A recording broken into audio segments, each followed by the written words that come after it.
मुख्तार अंसारी की मौत के बाद लगातार अलग अलग तरह के बयान सामने आ रहे हैं। मुख्तार अंसारी ने कुछ समय पहले ही धीमा जहर देने जाने का आरोप लगाया था। उन्होंने आरोप लगाया 19 मार्च को रात के खाने में उन्हें जहर दिया गया था। उत्तर प्रदेश एक अलग किस्म का राज्य बन गया, एक पैटर्न है, मौत और हत्या का फर्क मिट गया। गैंगवार की पॉलिटिक्स के यही नतीजे होते हैं जो मुख्तार अंसारी के साथ। किसी भी आदमी को जब जन्म लेता तो मौत तो स्वाभाविक है। जिस प्रकार से राजनीतिक दल विशेष रूप से समाजवादी पार्टी और कांग्रेस और बीएसपी के लोग कूदे हैं, तो ये दिखाता है कि एक क्रिमिनल के लिए उन लोगों को कितना दर्द है। मुख्तार के परिवार और विपक्ष के कई नेताओं ने मुख्तार की मौत को लेकर सवाल उठाए हैं। सभी बयानों से आपको रूबरू कराएंगे, लेकिन पहले ये बता देते हैं कि मेडिकल बुलेटिन में क्या कहा गया। तो 28 मार्च को मुख्तार की मौत के ठीक बाद जारी हुए मेडिकल बुलेटिन में कहा गया कि मुख्तार की मौत कार्डियक अरेस्ट की वजह से हुई। संबंधित अस्पताल ने बताया कि मुख्तार को उल्टी की शिकायत के साथ बेहोशी की हालत में लाया गया था। चलिए अब इस मामले में जो बयान आए हैं वो आपके सामने रख देते हैं। उत्तर प्रदेश एक अलग किस्म का राज्य बन गया, एक पैटर्न है, मौत और हत्या का फर्क मिट गया।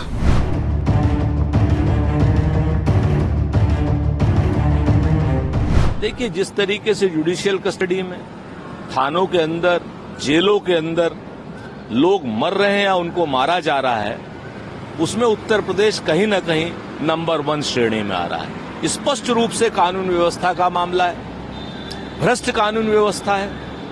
मुख्तार अंसारी ने कुछ समय पहले ही धीमा जहर देने जाने का आरोप लगाया था। उसके बाद भी प्रशासन ने कोई संज्ञान उसका नहीं लिया। इसकी उच्च स्तरीय न्यायिक जांच होनी चाहिए।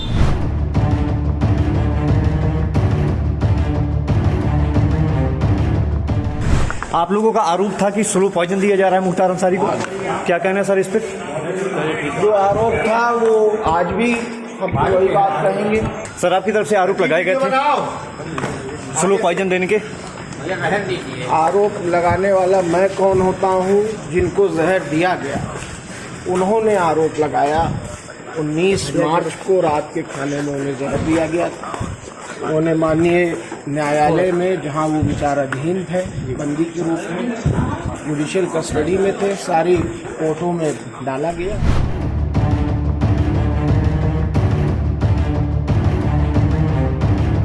श्री मुख्तार अंसारी एक आपराधिक प्रवृत्ति के राजनेता थे।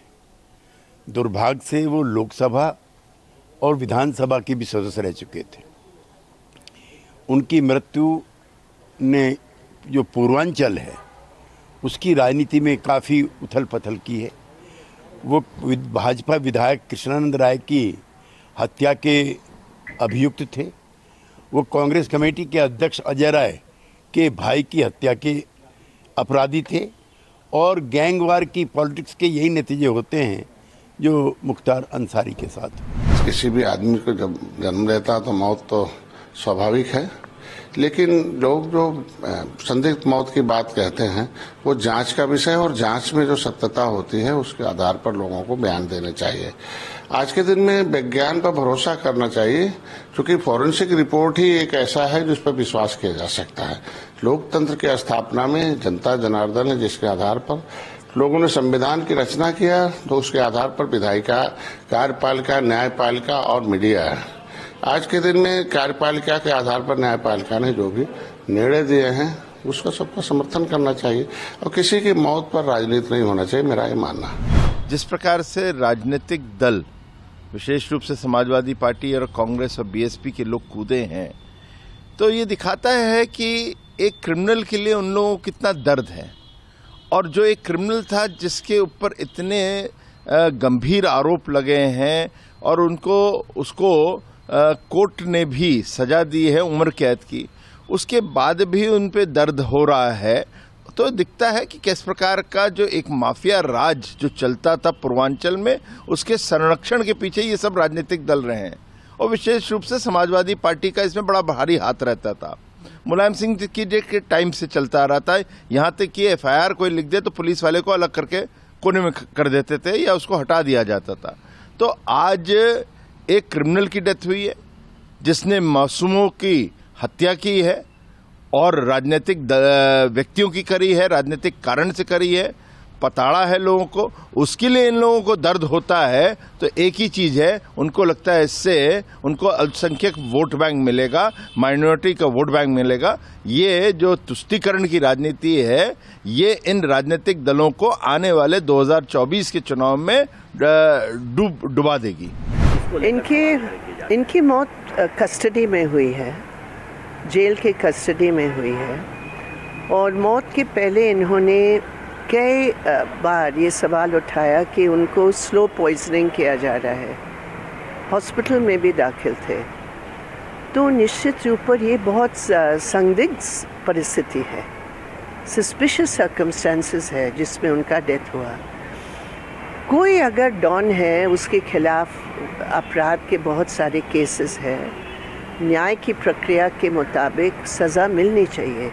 लेकिन इस तरह आप किसी को अपने कस्टडी में बार बार बीमार हो रहे थे, बार बार बोल रहे थे ये स्लो पॉइजनिंग हो रहा है, लेकिन इसके बावजूद आपने कोई भी उसमें ना इंक्वायरी की, ना आपने उसके बारे में कोई हस्तक्षेप की, तो निश्चित रूप पर एक सवाल उठता है इनकी मौत के बारे में। 18 मार्च से उनकी काफ़ी तबीयत ख़राब चल रही थी।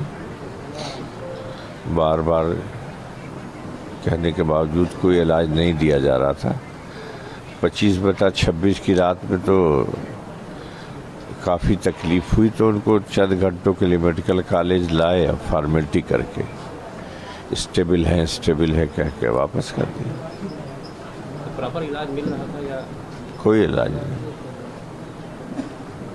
आशंका भी व्यक्त की जा रही थी कि वो तो महीनों पहले बात कही गई थी, लिख के दी गई थी माननीय उच्च न्यायालय को भी, सर्वोच्च न्यायालय को भी, लेकिन कोई उस पर कोई ध्यान नहीं दिया गया।